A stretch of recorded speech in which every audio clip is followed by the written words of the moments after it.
members and for those non-members who are taking part in this as well. And also any collateral materials such as PowerPoint decks, PDFs, links, and so forth. We'll have those on the respective IAP2 websites within about a day or so. Please leave your mics unmuted. As we say, we'll come to you. We've got some poll questions coming up, and please take part in that too. It helps our presenters get to know a little bit about you too, and it's also a good way to encourage you to take part in this and to be part of this interactive presentation. So with that, hope you enjoy it. I'm going to give it back to Amelia now. Amelia? Thanks very much, Drew. So it's my pleasure now to be able to introduce our two guests for today's webinar. I'm going to start off with Anne Harding. Anne brings energy and passion to her work as a senior advisor and stakeholder in Aboriginal relations for Suncor Energy's renewable energy business across Canada. Anne discovered the world of community engagement while at University of Calgary and has worked with over 50 Aboriginal communities across Canada since 2005. Building relationships and creating positive dialogue. Her master's thesis at U of C looked at the key criteria for success in collaborative initiatives between Indigenous communities and natural resource companies, and is currently applying her research by leading the implementation, Aboriginal economic collaboration, and Aboriginal workforce development strategies at Suncor. Anne is also immediate past president of IAP2 Canada and coordinates IAP2 Canada's Indigenous Engagement Community of Practice. Welcome, Anne. And now I get to welcome Bob Joseph. Bob is the founder of Indigenous Corporate Training Incorporated and member of the Gwa-wa-a-Nook. Bob, I hope I've said that correct. You can certainly let me know soon, Nation. He has provided training on Indigenous relations to governments and companies since 1994. Bob has worked as an associate professor at the Royal Roads University in their Indigenous Corporate Relations program. He has an educational background in business administration and international trade and is a certified master trainer. Bob's Canadian clients include all levels of government, Fortune 500 companies, financial institutions including the World Bank, small and medium-sized enterprises, and Indigenous peoples. He has worked internationally for clients in the United States, Guatemala, Peru, and New Caledonia in the South Pacific. Anne and Bob, it's a real pleasure for us to welcome you, and I'm now going to hand it over to both of you. And Drew, if you could provide Bob with the screen.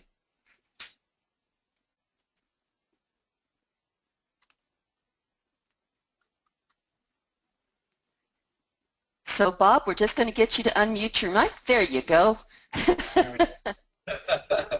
I was actually waiting for Drew. My apologies, Drew, for putting so much on your shoulders. I appreciate all of the hard work and organizing it, and really I've done a few webinars myself. I know the pressure that you built up until about 30 seconds ago is going to be slowly sliding away from you here. I'm feeling crushed already.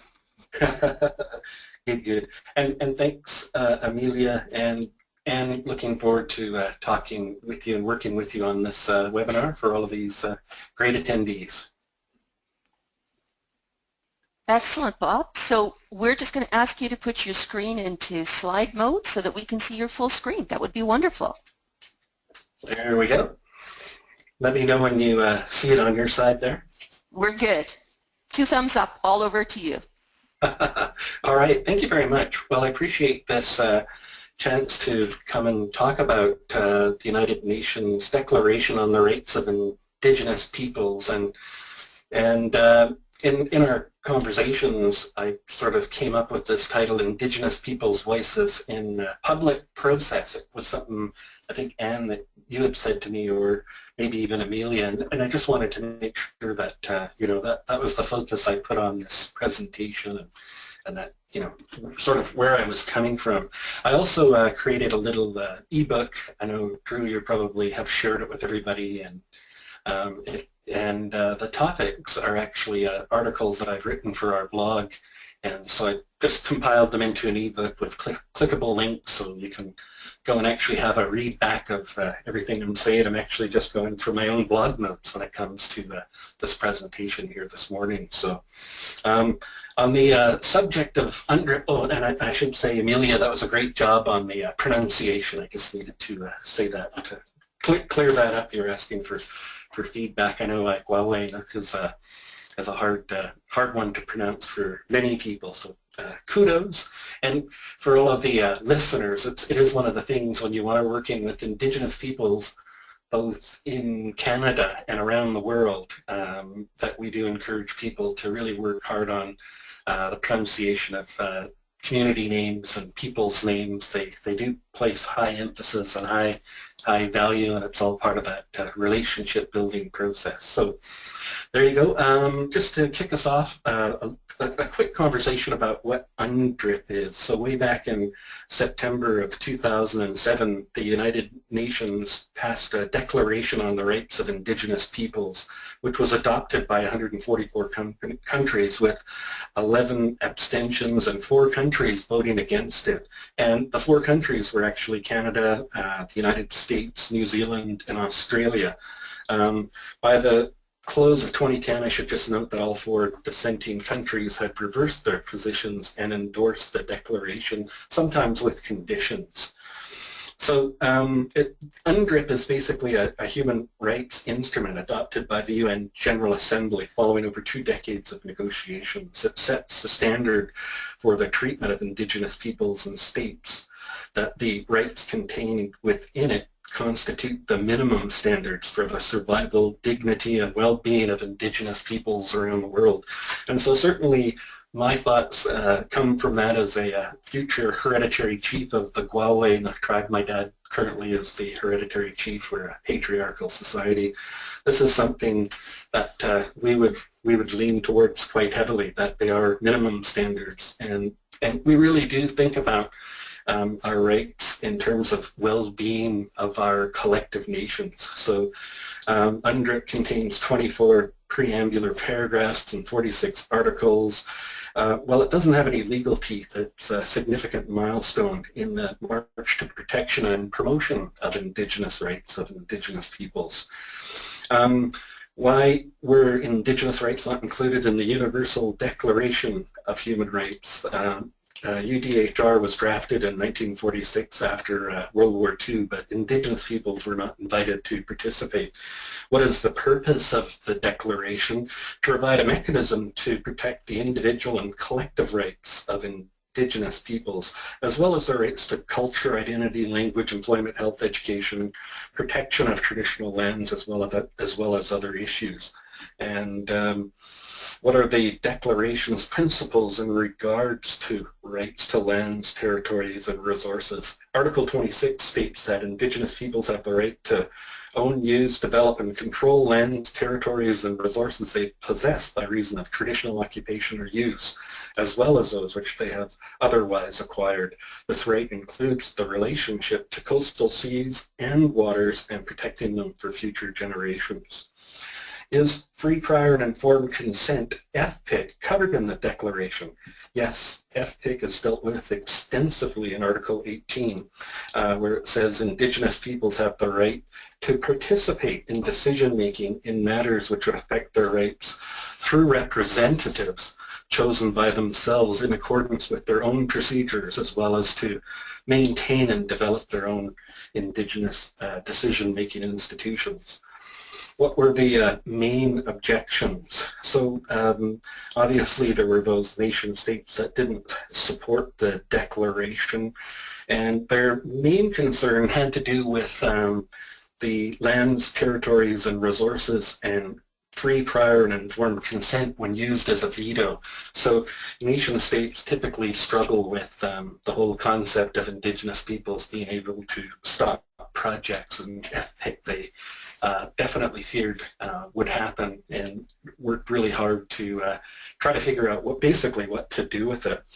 So when we look at some FPIC key dates, certainly from a Canadian perspective, it's been quite a rocky road. In September of 2007, the General Assembly voted on the adoption of the proposal during its 61st session, and like I say, there were Canada chose to vote against the Declaration. Certainly was a disappointment to elected leaders like National Chief Phil Fontaine, former National Chief Phil Fontaine, actually was so disappointed that he in public comments stated that this is indeed a stain on Canada's reputation.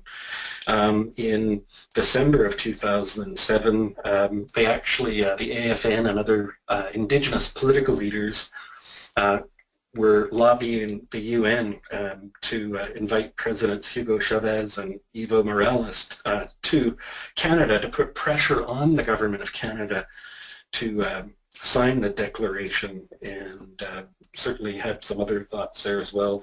By November 10th, a former National Chief of the Assembly First Nation, Sean Atleo, said that the declaration compels both states and Indigenous peoples to work together in mutual partnership and respect. And in November of 2010, Canada officially endorsed the declaration, stating, "We understand and respect the importance of this declaration to Indigenous peoples in Canada and worldwide." And by May of 2016, Canada officially removed its objector status to the UN Declaration on the Rights of Indigenous Peoples. So that's sort of the just a little bit of history on UNDRIP and FPIC, and certainly when we think about those key dates and some of the things that have happened, some of the focus that we see currently in Canada right now is on this free, prior, and informed consent and the nation-to-nation relationship. So definitely our Prime Minister, Justin Trudeau, noted in his victory speech that he hoped to strengthen the nation-to-nation relationship with Indigenous peoples, and that was really seen as a strong signal by Indigenous peoples in Canada that he would indeed work to support the declaration, to find some way to work with free, prior, and informed consent,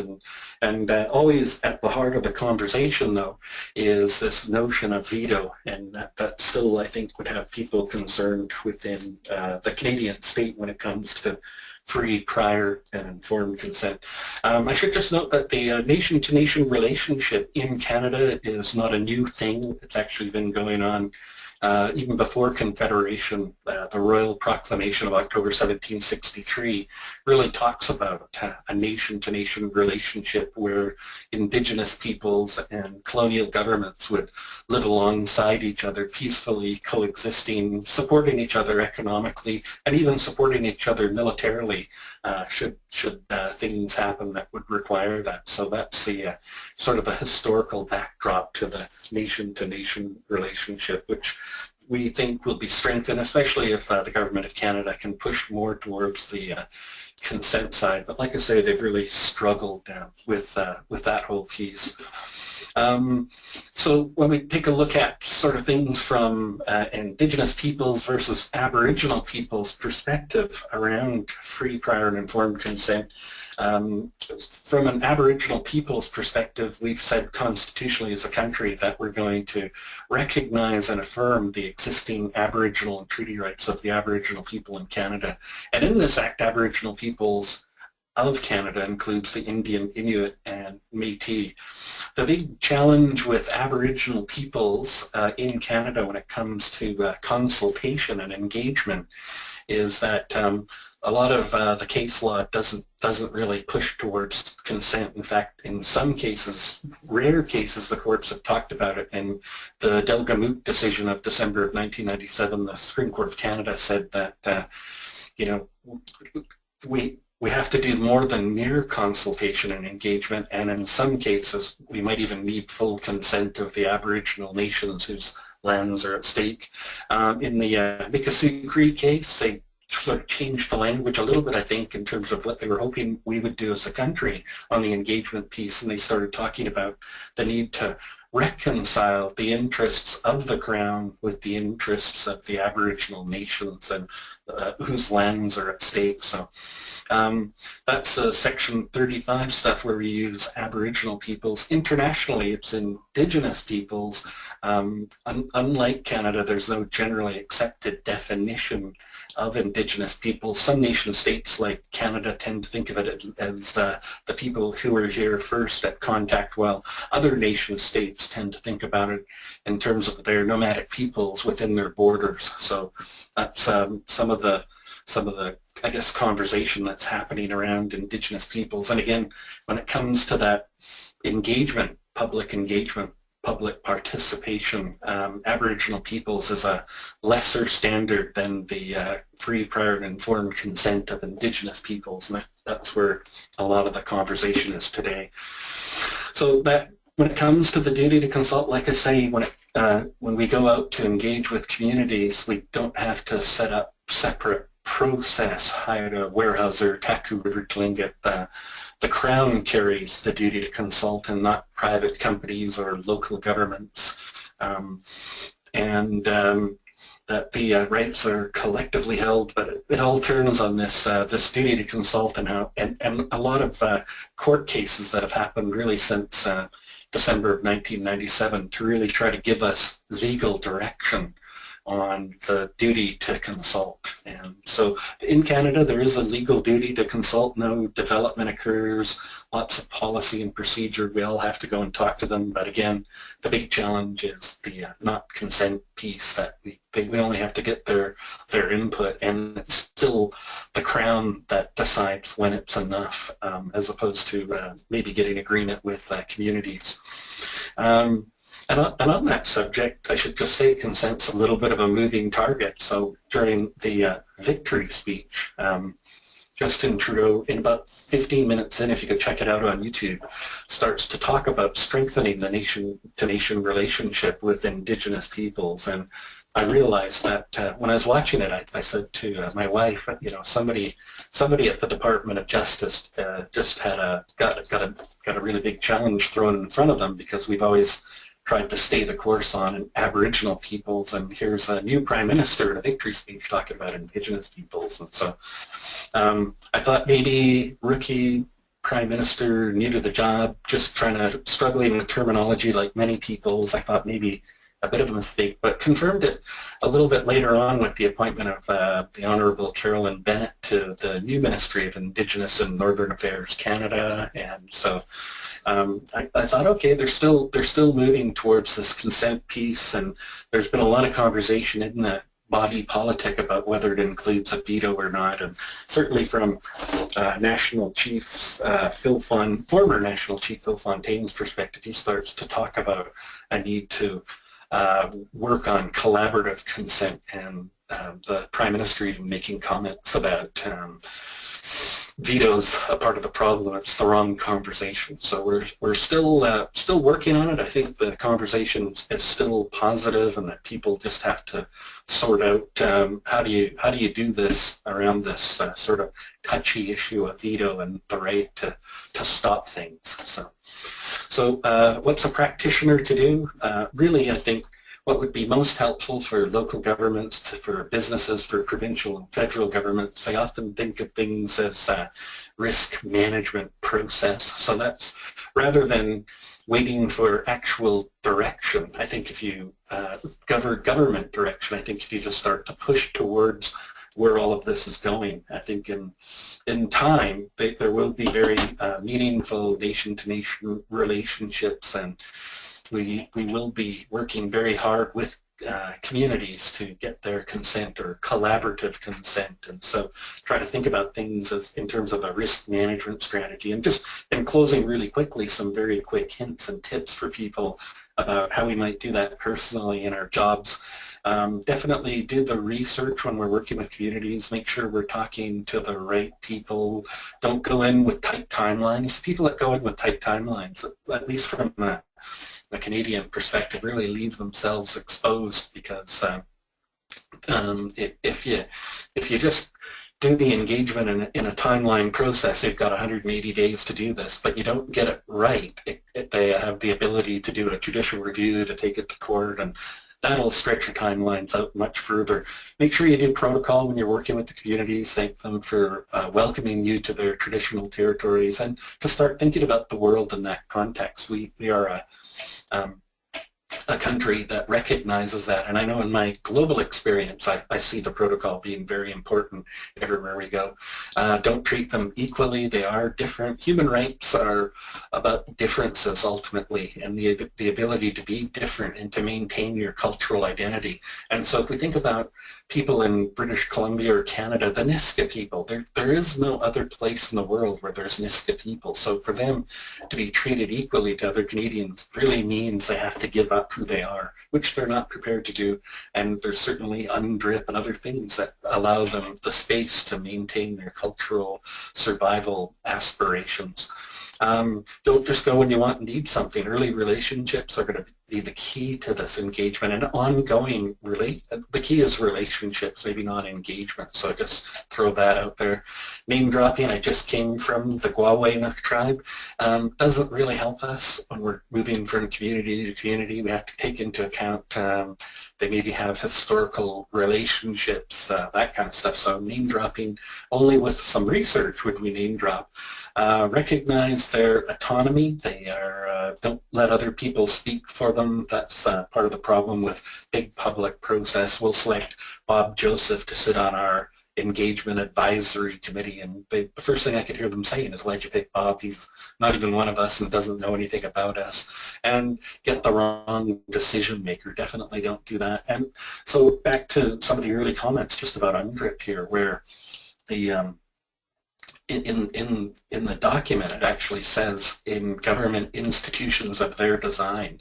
If we think about the historical development of Canada, we actually created an Indian Act, and one of the things the government of Canada did was required them to elect a chief and council, even though they had traditional decision making or traditional governance already in place. So it was an attempt to really do away with traditional governments in Canada. And so definitely we need to do a little bit of research to find out, should we be talking to traditional leaders or elected leaders or some combination of both or one or the other. So there you go. I'll just sort of leave it for you at that, and just say, here's some contact information for yourselves. And I know, Drew, you're going to share this with everybody, so I won't leave it up there too long. But I hope I did okay on the time, Drew. You did just great. It's not true this time. You've got Amelia, Bob, but you did just great. And I think what we're going to do is we're going to let Anne take it on now as we're heading into more of the interactive, but I know that we're going to be bringing you back and asking you all sorts of questions. And we're certainly looking forward to our participants asking questions. Please do that through the chat, through the question box or the chat box, as we're monitoring both. So Anne, I'm going to turn it over to you, but I also think we have some poll questions. Yeah, I think that would be a great place to start, just to get a sense of the folks who we have online. We've got a great attendance out today, so I'm interested to see the spread. So I guess we can start with the first poll question, just to ask people where they are located. So we recognize we've got a fair number of Canadians on the line, so we have 3 of those, but we also have colleagues with IAP2 in Australasia and in the US. So please let us know where you're from, and I'll ask Amelia to let us know when that is. Yeah, so we're just going to close that poll right now, Anne, and we'll see what we've got. So our numbers are 60% from Western Canada, 13% from Central Canada, 16% from Eastern Canada, 11% from the USA, and I guess today it was a bit too early for Australasia because it would have been 4 a.m. their time. But we know we will be sharing the recording with them, so we're looking forward to them joining us. And we have had a question about how many people are online with us today, and we have 74. We have 74 people online with us today. So Drew. So we know we might have a few others as well if people are sharing a login and screen. So I think that's great. That's true. We certainly have people on the telephone as well. Drew, let's see if we can get the second question up there. So asking folks what sector you work in. So checking all that apply, knowing that some people work across sector in their public engagement practice. So if it's government, resource development, education, healthcare, or a different sector. If you don't identify with one of those first 4, please let us know, and we'll read those out as well. Thanks. So we'll just give people a couple more seconds, and then we're going to close it up. Okay, Drew, let's close it. And so the numbers are, sorry, just let me double check that. Government is 46%, resource development is 30%, education is 13%, healthcare is 9%, and 36% is other. And some of the others just include a consultant in the public sector, consulting firms. So it seems to be largely consulting firms, planning consultants, and recreation is another one. And so we've got a lot coming in that fit within the other category, and definitely the environmental sector and justice as well. So lots of others on board. Fantastic, and I think that for Bob getting to know IAP2, I think that's one of the great assets of our organization, is that we have people within the group who really span across very many sectors and do this work in all kinds of places and organizations. So there's a huge diversity in the application of the P2 process and the work that we do, and so I think it's exciting that there's so many people interested in incorporating Indigenous engagement into their practice in all of these different sectors. And I think we'll go with poll question number 3. I'm trying to remember what it is. Does it seem like a good question to ask right now, Amelia? Yes, I think so. I think this will be helpful. So just taking a look at it, how would you rate your level of understanding about the history and experiences of Indigenous peoples? And maybe we should have said prior to the webinar, but however people want to respond. And we're going to close that down now. Andrew? So 14% have responded as minimal, 56% as some, and 30% as strong. So you have quite a broad range there. So we're looking forward to great questions. Okay. So thanks very much, and thank you, Bob, for giving that sort of broad overview. I talked to Bob in preparation for this. We know that this topic is not just one webinar, and so we thought it would be good to put sort of a few ideas out there, frame a bit of the context around the United Nations Declaration, but then let's dive in where you guys want to go and look a little bit more at the application to the work that we do. So I'm going to go to a question that's been raised, and this is intended for dialogue. So, sorry, I'm just going to find this here.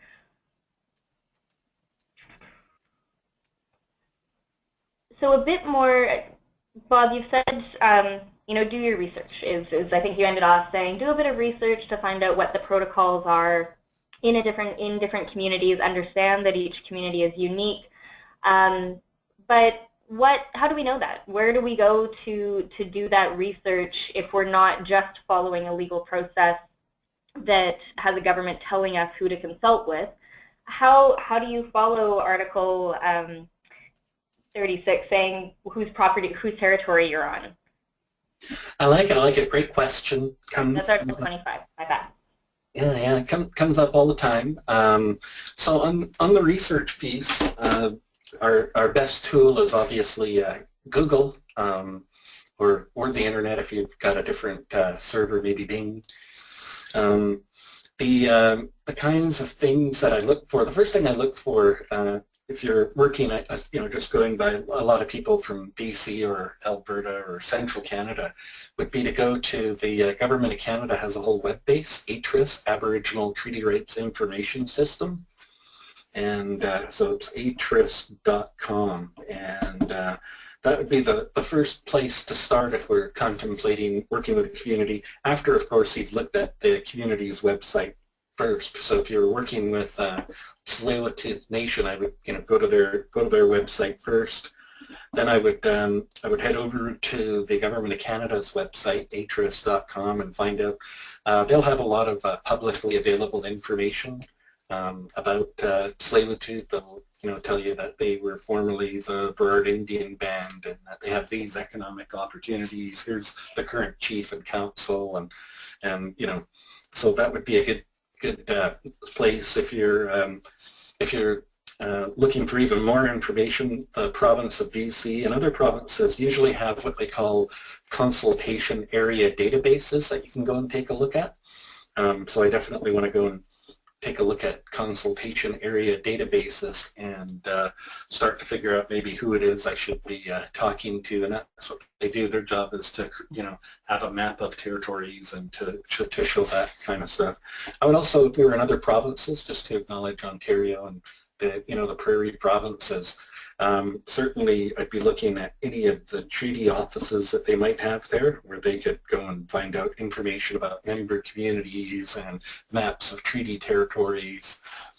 Those would be a good source of info to start off with. When I'm on those sites, particularly, I'm trying to follow some of the other links. So when I'm on the Tsleil-Waututh site, if they say they're a member of a such and such a tribal council, I'll go and take a look at what the tribal council does on behalf of their member communities.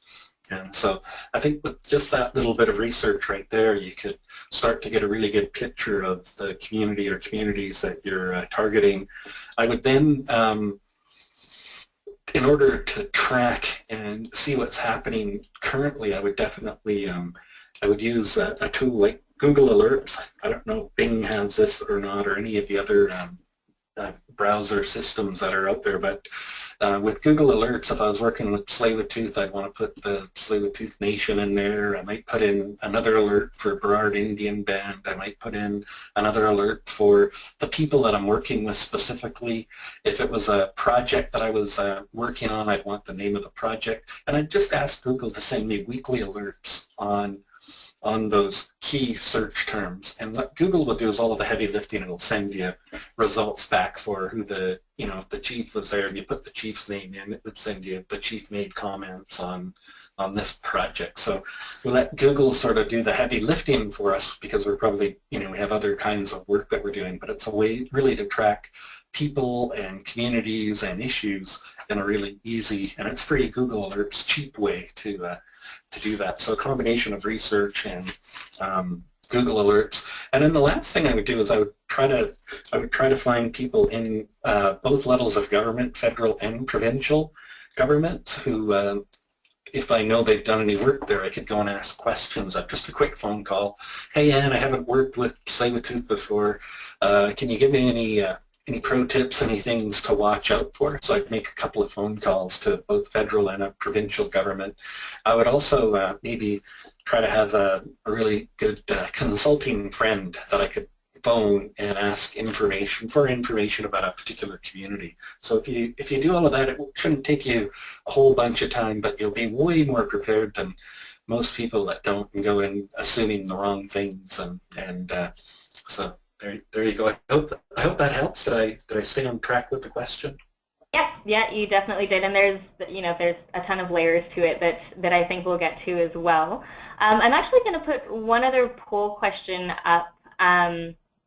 Well, two more poll questions up, and Drew and Amelia, I can run them from here, I think.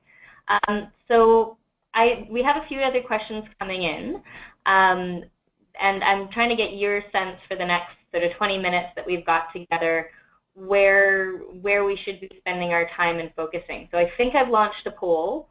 Have I, Amelia? Did I do that right? No, we don't have the poll. So just a second. I think perhaps then we'll do it at our end if that's okay. Yep. And we'll see what we can do. So Drew, can you launch that poll, please? Which specific topic? The fourth. Yeah. Just a second, Anne, sorry. That's okay. And I may have just messed it up by trying to do it myself. That will teach me. So in the meantime, Bob, I'm going to throw another question your way, and to talk about the concept of self-determination. So I think this is something that we hear. It's referenced in the declaration, but I'm wondering if you can share with us some examples of what self-determination might look like from an Indigenous community perspective. Excellent, excellent. So self-determination is like it sounds. We have the right to determine who our people are. In the Canadian context, just going by the poll question, for a lot of the participants seem to be from Canada. And some from the US, and I think there'd be similar experience there too, but from the Canadian perspective, Canada at Confederation decided that the best thing that could happen for what the terminology in the day, 1867, was Indians and lands reserved for Indians. Decided that it would try to assimilate Indians and through a post-Confederation assimilation process. And so it actually sent Indian agents out to communities across the country with a pen and a piece of paper, and they showed up at your community and they'd walk up to you literally and just say, you know, what's your name? And you would say, Aksum Nakwala, and they would say, okay, Bob Joseph, it is. And they put your name down on a list of names. So I always get asked, are you related to the Josephs in this community or the Josephs in that community? And I always tell people, no, I'm not, but I'm pretty sure we had the same Indian agent. So a little bit of Indian affairs humor for you about the whole status Indian system. So we legally create a category of people that we're going to try and unlegally define. We legally racially define, and we look for ways to unlegally racially define. So we're going to take them as status Indians at first, and then they'll become non-status Indians if we are able to, through legislation, get them to assimilate. So it's at that time that the federal government started deciding or determining who Indians were. And then the goal was to get their names off of the list. And it's, from the perspective of the people, a very sort of divisive things. It means that you start losing family and people to a greater and broader politic. In fact, during the heyday of assimilation, if you lost your status, women particularly who lost status to marriage of non-Indian men would lose their status. They had to actually leave the reserve and go live somewhere else. So the notion of self-determination really is about, we get to decide who our people are. Nobody in Ottawa gets to decide who our people are. That's what they would tell you in a nutshell self-determination really means. And some of the models that we've seen, probably, you know, the Niska Nation in the treaty that they signed with the federal and provincial government said that you only need to show descendancy to a Niska matriarch to participate in the activities of the Niska Nation. So through negotiations, they were able to sort of codify their membership code and their provisions. So that's the one of the three selves that they're asking for, actually: self-determination, self-government, and self-reliance. Those would be the three selves. That's great. Thanks. Thank you, Bob, and thank you, Amelia and Drew, for fixing my errors on the fly. So we've got the poll up for what specific topics you're interested in learning more about in this bit, and seeing that the majority of folks, and we forced you to pick one, so I apologize for that forced prioritization there, but is how can I respect Indigenous decision-making at 58%, and how can I engage with Indigenous people off reserve at 25%. And so that lines up with some of the questions that have been coming in as well. So Bob, I want to continue on that path about decision-making and protocol. So IAP2 is all about process, is all about engaging people in decisions that affect them. And so when I look at the United Nations Declaration and I look at Article 18, that very much is the core of what IAP2 is about, is that Indigenous people have the right to participate in decision-making in matters which would affect their rights through representatives chosen by themselves in accordance with their own procedures, as well as maintain and develop their own Indigenous decision-making institutions. So for all IAP2 folks who want to focus in on UNDRIP, that Article 18 is really, in my mind at least, where that alignment happens and where we take the discussion from here. So Bob, what does that look like? Because obviously in Canada we're dealing with extreme colonization and Western decision-making processes having been imposed. There are regions where there are modern treaties like the Niska, and that self-government is increasing. But I think in the majority of situations, at least from my perspective and my experience, there are Western decision-making models that are pervasive through communities. And so, is Chief and Council the place to go? Are the tribal leaders in the the chairman of the tribe in the U.S. the place to go? And if you get their consent, does that mean you have consent of the community? So if you can talk a bit more about decision-making processes and how we respect those. I like it. I like it. So they're definitely tribes as well as bands, we call them in Canada.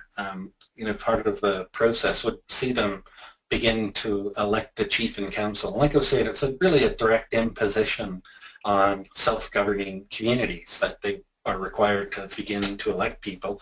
I think they could have went that way eventually and naturally, but really we're talking about instances where nation-state governments really force those ideas, as you were saying in your comments there, on Indigenous peoples. And so it's a tough web to sort yourself out, sort it through. And honestly, I get really concerned when I hear people say, "Oh, I talked to the band chief. He's a good friend of mine, and we went to the Calgary Flames game last night, and he says everything's okay with what we're talking about." That for me is a really concerning sort of look at engagement. It's not. I mean, it could be proper, but it could also not, and so you've kind of got a 50-50 chance there that you're talking to the right people. And so the framework that I tell people to use when it comes to decision making is really a collective rights approach when it comes to making decisions in communities about, say, a big project, maybe a pipeline project or a mine or a forestry approach or a cut block or something like that. So the collective rights approach says that we cast a wider net. Obviously, we've got to start somewhere, so I think the elected leaders are probably the easiest to find. But in our work, we need to be asking lots of really good questions about, is there anybody else I should be talking to?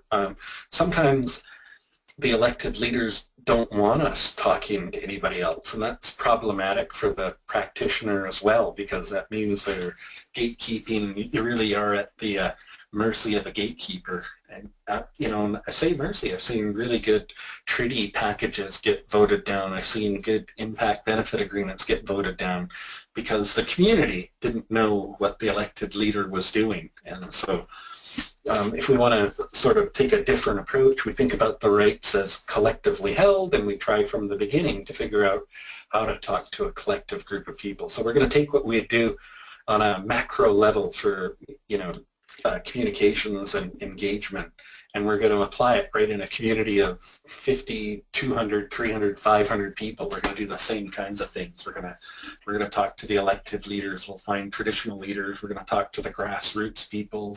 And you guys are really good at all the stuff that you need to do that. That's your toll-free phone numbers, places where they can leave comments on the internet.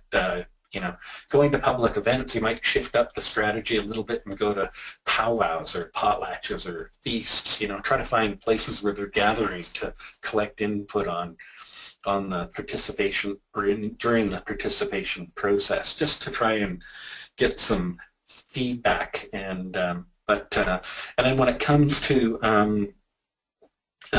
sort of how do we know we've got success, right? Like how many, like is it 50% plus one? Is that what lets us know that we're okay with the community? And I think when it comes, it's back to that collective perspective. I know I can talk a little bit about Squamish Nation did a good job. They had an issue that they had to settle in the community, a grievance that they had, and they were offered a really a cash settlement to sort of make the problem go away. And they decided in their participation process that they needed more than 50% plus one because they're a collective group of people. They said, we got to make sure 70% of our people support this. And they actually went out with that as part of their plan.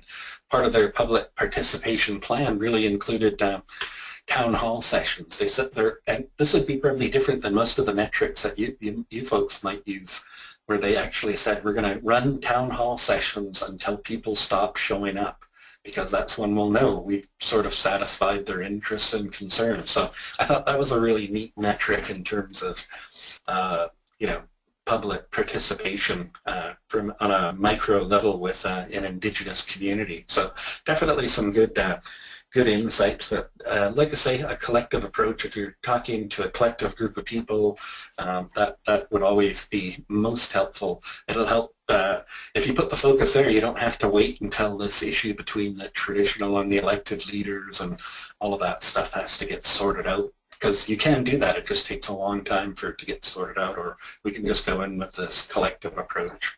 I hope that helps, Anne. It does, and thanks for those examples. The example of Squamish, that's a neat idea. I hadn't heard about that. So one of the questions we've had, though, along those lines, so say you're taking a collective approach and you hear different opinions or different advice from people within the collective. How do you handle that? How do you respond to that? I think it's, first of all, we have to acknowledge, and you know, that's just how when we're dealing with conflict, you know, if you studied conflict resolution, we need to acknowledge that stuff. So I think back to the Squamish example, they took all of the opinions and the ideas, every question that came into them, they provided an answer publicly on a website, and you know, they sort of kept the conversation. They made sure they brought it up during the participation session. So they acknowledged the differences, and you know, actually encouraged additional conversation to try and get it sorted out. And I think that would be the first main step. Is, you know, we went out, we engaged.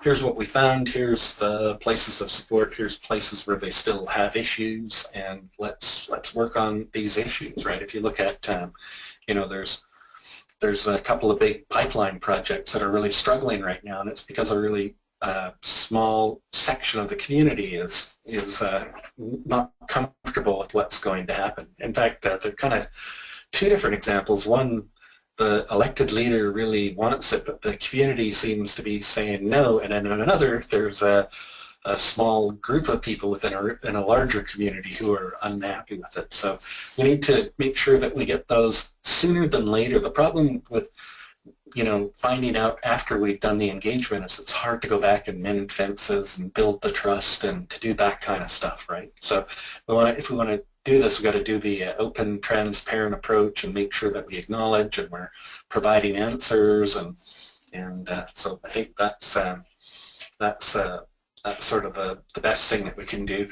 In fact, in the engagement process itself, you know, some of the best practice I think would be to go and work with them on how to set it up. What would work for this community? You know, well, as a practitioner, I'm a professional, I know lots of ways we can do stuff, but we're calling on the whole community here to help us. What's the best approach we should take with this community to have a conversation about this thing that we're working on? That would be the ideal if you could get into that sort of stuff. But it's longer term relationship building, I think, that it would be required. Those conversations become a lot easier when you already have that relationship and understanding.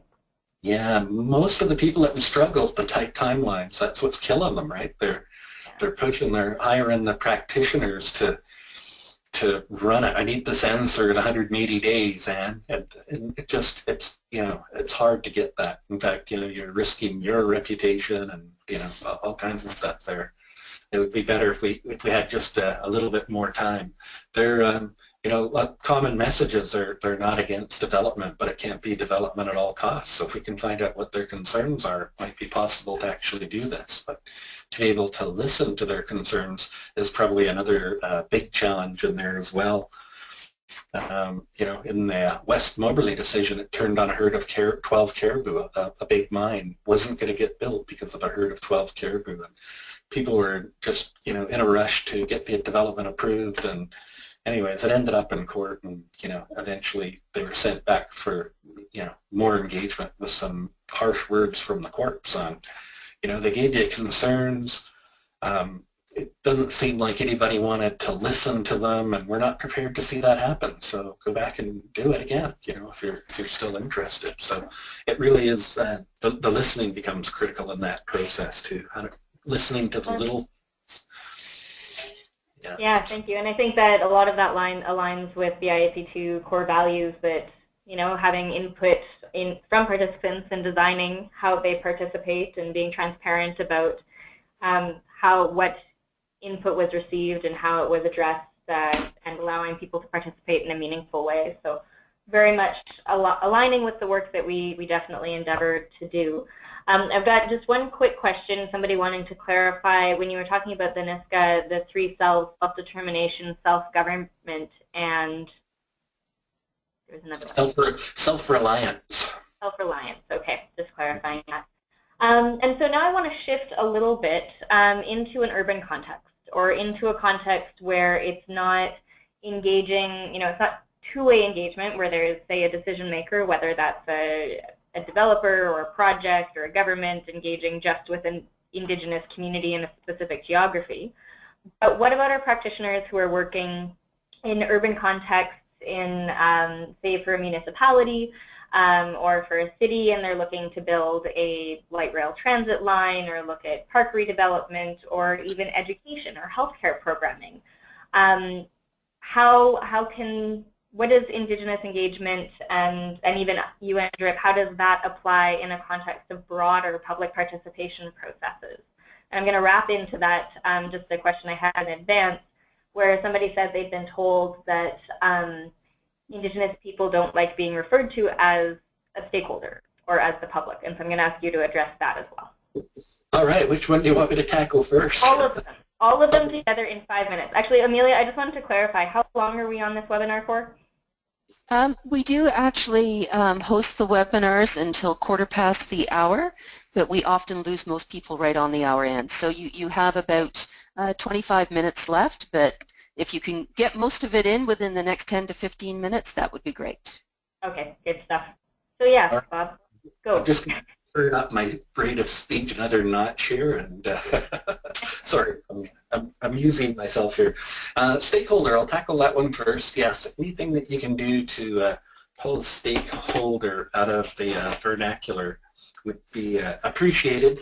Many chiefs have said we don't like to be called stakeholders. You know, from a project development perspective, if the Rod and Gun Club doesn't like what you're going to do as an organization, they can lobby MPs and they can lobby MLAs and they can, you know, try to do a negative media campaign even, really, to try and stop a firm from doing what it's thinking it wants to do. Where the Indigenous peoples in Canada have the ability to tie projects up for 3 to 5 years in legal wranglings with things like judicial reviews. And so that would be the painful lecture that you would get. Yeah, we're here to talk to you because you're a stakeholder on our list and we really want your help and your feedback. And so they get really upset when we call them stakeholders, because they in Canada they have constitutionally protected rights. Internationally they have, you know, the UNDRIP and the free, prior and informed consent. So they do tend to think of themselves as different than other stakeholders. And we can list them as such too. That might be the easiest thing for us to do. We're committed to working with national governments, provincial governments, First Nations governments, and stakeholders to, you know, come up with an answer to this conversation. So you could sort of spread it out that way. But they do get upset. If you really want to, you know, that would be, you're in meeting with a community. If you really wanted to get them upset, say stakeholder, one person on the council would have to come after you.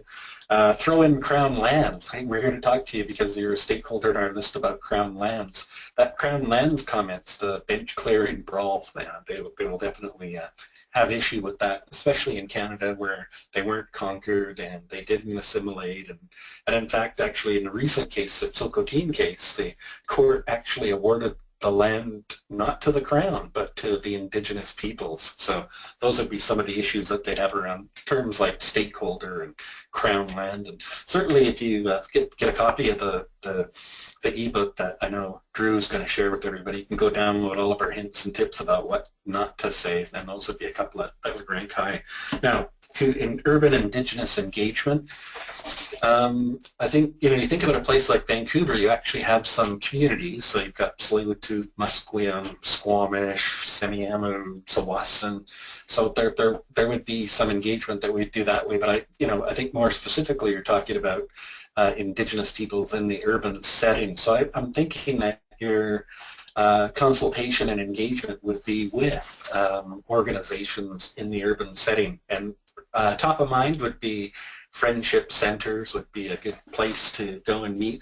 And I think that, you know, some of the emphasis there, you know, there doesn't have to be a separate process, but I think we could be more effective if we actually go to places where they are meeting. And you know, I know for many urban Aboriginal peoples in Vancouver, they have a hard time with transportation. So if you want to meet them, you've got to try to figure out where they're meeting in the urban setting. Friendship centers would be a logical place. You know, some of their organizations, the Native Women's Association of Canada, the Calhoun's Native Investment and Trade Association, you know, Urban Aboriginal Youth UNYA Association would be a place if you were trying to meet a younger demographic, and they've got facilities sprinkled throughout the downtown core, and I would definitely try and connect up with people that way through those things. I would look for big events like the Calgary Stampede. You know, it's got a great big First Nations component. That would be a great place to go and, you know, set up a booth and just talk to all of the people coming through, Indigenous peoples included.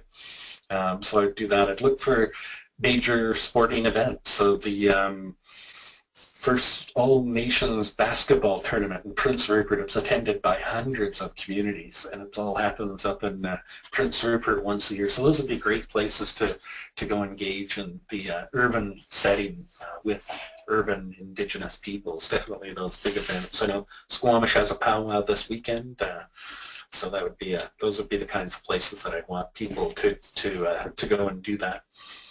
Does that help, Pam? Was that what we were looking for? Yeah, I think it does. It aligns with, yeah, my experience as well. And I'll plug in the Sitsuna powwow that's happening just outside of Calgary at Bragg Creek at the end of this month as well for folks in this region.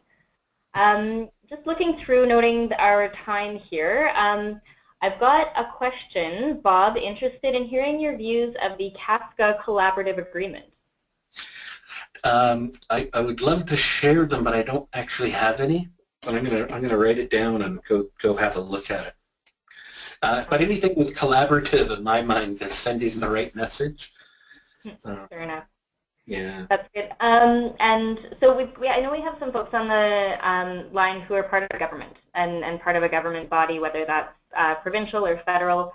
And so I've got a question specific to that of what are the biggest frustrations that Indigenous people face during public participation or conflict resolution processes with government?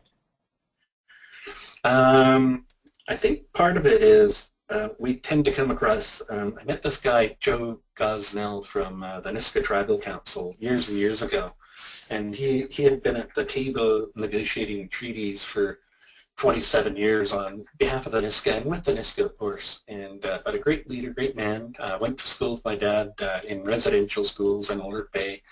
I had a chance to meet him one time, and I asked him, if you had to spend a majority of your life, or if you had to explain to people what it is that you've done with your life, how would you describe that in a sentence? And his response still sticks with me, and I tell the story in my training sessions and that. And he said, well, he thought about it for a good minute, and he finally said, well, I'd honestly have to say I've spent a majority of my life trying to wrestle power from defenders of the empire. And so I think that's probably their biggest challenge, is wrestling power from defenders of the empire. And what he was really, I interpreted he was calling for was, we need to work together on stuff. It doesn't have to be us and them. And, we've got interests, we've got a place and a space. And so I thought it was probably their biggest frustration is that we come across like we're defending the empire. And a lot of my advice really focuses on not doing that, So when I meet people in the province, I, give me your introduction, tell me what you're going to say. Well, here's how I normally start. I'm here to talk to you because you're a stakeholder on our list, and I want to talk to you about Crown lands. And then so I give them the explanation about Crown lands and stakeholder, and provide advice on the Crown lands. You actually don't have to say Crown lands. There shouldn't be any reason in your communication that you're saying that. You can, in fact, talk about their territory, because we acknowledge it as a country. It's acknowledged in the States, and everywhere you go where there's Indigenous people, they have territory, and it's acknowledged. And so let's go in and talk about their territory, not about Crown lands. So sometimes just shifting up our language and our communication will really change the way we how our engagement goes. You think about the U.S. experience. This is for our U.S. listeners here. A few years ago in Denver, they arrested 87 American Indians arrested protesting Columbus Day. What were they protesting? It wasn't parades, it wasn't celebrations, it really was the communications. And if we could change the communications up at the time Columbus arrived, as opposed to when Columbus discovered America, you wouldn't have to have a police force capable of arresting 87 American Indians. It just wouldn't be a problem. So I think a lot of it is really, shifting the paradigm and coming up with language that really is much more collaborative and, working together as opposed to defending that empire. So I hope that's what you were looking for, Anne, in terms of... I think that's a really good frame, and I think language matters. It's an important component, and I'm sure we could go down that road a fair bit more. I'm going to ask Amelia or Drew to launch the poll question that asked about IAP2, and so for those folks who are able to stay with us for another 10 minutes or so, I'm interested in hearing your thoughts, and Bob's as well, about IAP2 as an organization, and if we should be doing more than we have been in the past to increase Indigenous inclusion in the practice and in our organization. I can't remember which one of those the question asks, though. So we'll launch that poll. Thanks, Anne. We'll just get Drew to launch that for us. Sorry, which one was she going with? So about IAP2?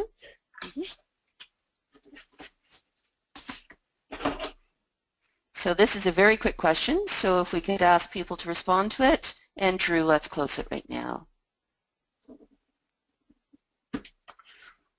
Well, that was easy, Anne. That was 100%. Yes. Okay, so should IAP2 do more? Well, great news. We are. Excellent that there's an interest in that. So when Amelia did my intro, she talked about the Indigenous Engagement Community of Practice. So this is a group that was launched officially in January of this year, but grew out of a subcommittee that existed last year to look at recommendations, to develop recommendations for the IAP2 Canada Board specifically on how to increase Indigenous inclusion both within the organization of IAP2, again specifically Canada, and the practice more broadly. And so those recommendations are being worked by this Indigenous Engagement Committee of Practice, who are IAP2 members who engage with Indigenous communities. And people. That's sort of the criteria for the group. And I've had a question if the community of practice is open only to Canadian members, and no, I believe we said IAP2 members. So it's for the IAP2 Canada Board is where the recommendations come from, but certainly we would welcome engagement from others as well. Part of what we are looking at is actually UNDRIP is saying, okay, what does this mean for the IAP2 framework? So IAP2 has the internationally recognized and held 3 foundations, which is our spectrum, our code of ethics, and our core values. And where does UNDRIP fit on that? Where does engagement with Indigenous peoples fit on that? In my mind, a lot of our framework is very much based on a specific decision at a point in time. And so it doesn't necessarily promote relationship building. And it is, again, in my perspective, a more time-focused than is perhaps appropriate or effective in engaging with Indigenous communities. Furthermore, and somebody's mentioned on the question box that looking at the right hand of the spectrum, so the collaborate and empower level of the spectrum, what benefits are there to Indigenous communities for participating along with others? What does it mean to truly collaborate or empower within the IAP2 framework with Indigenous communities? And so looking at some of this and saying, okay, let's actually declare how this all fits together.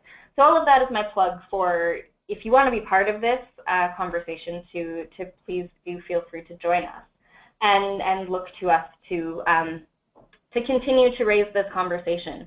Another piece of work that's coming out of this group is to provide more education and awareness, and learning opportunities for IAP2 leadership. So how do we do more of these webinars for the leadership of IAP2 as well as our broader membership as well? So I'll also put a plug for those who are attending the conference, the North American Conference in Montreal at the end of September. We're going to have a 3-hour workshop on reconciliation and some Indigenous awareness, but more about reconciliation and what is our role as practitioners in that process. Definitely understanding the context is the first place to start, and so what that will do is support some of what Bob's talking about in just understanding the context enough so that you can use language that reflects that understanding and reflects that intent. I think there's Amelia, I hope you don't mind that I'm going to share that you know, there's a lot of people who have done some engagement and really just don't want to screw up. They just don't want to say the wrong thing, and I think there's some of that hesitation within our organization as well, and so we're working to build those bridges and to make that a more comfortable space for everyone. So where to go from here and some final conversations is, let's see, actually would like to open it up to anybody who wants to raise their hand to have a final question or comment, either related to the IAP2 spectrum or a specific question that you want to ask Bob, or something that you want to share from your experience, because I know we do have a wealth of experience on the call as well. And while we're waiting for people to ask questions, I think I'd just like to pop in with one that was asked, and it's also one that I have too, and that is it possible to have sort of, I know you've talked a lot about collaboration, but is it just collaboration between the client and Indigenous communities, or is it collaboration and cooperation between the client, Indigenous communities, neighborhood associations, schools? Is it a bigger, broader collaboration? So that, could you just help me understand that one? She said, "And." Yes is the answer to all of that. I think it's my answer would just be it's collaboration in the context that is context specific. I think reconciliation is a collaborative process. So for those who are interested in, well, for those who are interested in being citizens, but in participating in reconciliation, that in itself is a collaborative process. I think it's, you know, the definition I'm familiar with of collaboration is working together toward a common goal. And so I think you can try to collaborate all you want, but if you don't have the same goals or the same interests as the person on the other side or the group on the other side, and you understand that you share that interest, then you can't collaborate. And so I think collaboration needs to start from a place of understanding, and I think that's understanding how people want to collaborate. I don't know if that helps. Yeah, it does. Thank you.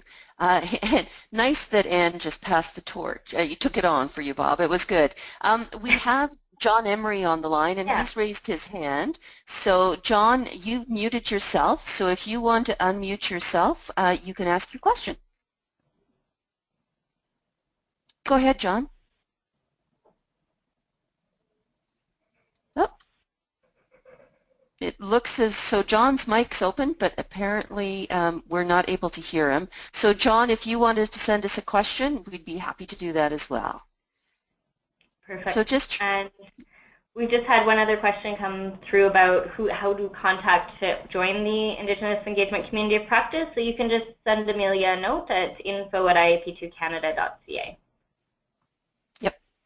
I'm the right person, and I'd be happy to do it. And for the Americans that are on the call, if you want to send it to Amelia at IAP2USA, you can do that as well, and I'd be happy to respond as well.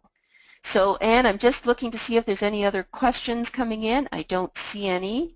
Hopefully, we've responded to everyone's questions today, and I don't see any other hands up. So I think with that, I am going to say a big sincere thank you to both Bob and Anne for joining us today and sharing your experiences and your knowledge about Indigenous engagement and UNDRIP. I know for a lot of us it's very new, and I'm one of those persons that really want to become engaged and involved in Indigenous engagement, but I'm a little bit scared, I'm a little bit trepidatious. So all of the hints and tips that you're providing are very much appreciated.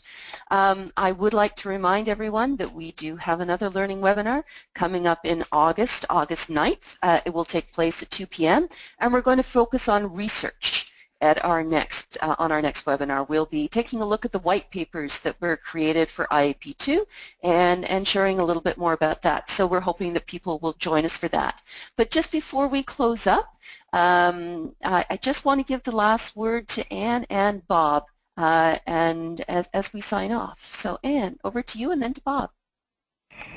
Thanks very much. Thank you everybody for joining. We do have that final note from John, and I'd like to reiterate that a recognition that Indigenous communities, as the profile is increasing and as we are raising our collective understanding about the importance of engaging with Indigenous communities, they are swamped with inquiries and people looking to engage. And so that just a note of caution that we should be careful about balancing our desire to engage with the desire and capacity of those communities to come along on that journey as well. And I think Bob has said it a number of times to go where they're at. And I would echo that, to meet communities where they're at. So thank you, and thank you for your interest in continuing the conversation with us along the way.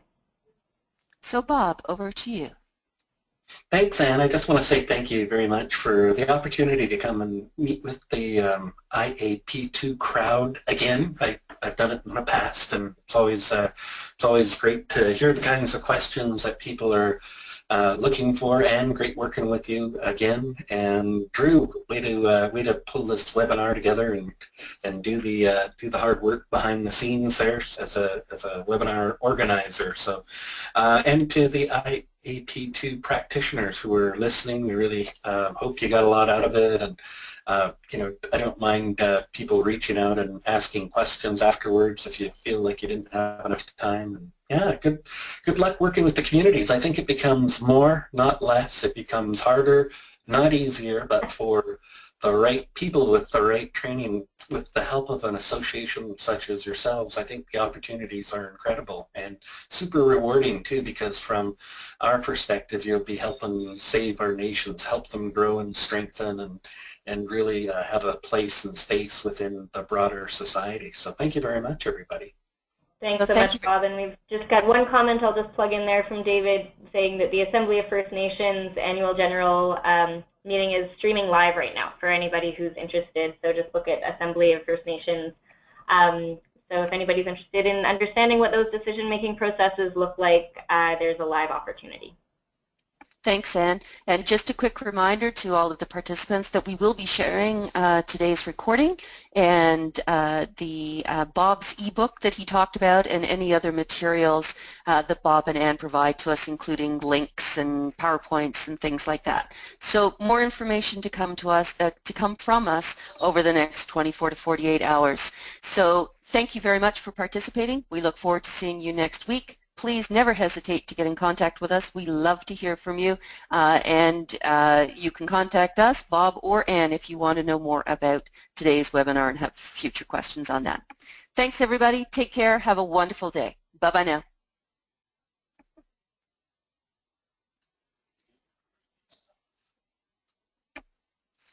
Anne?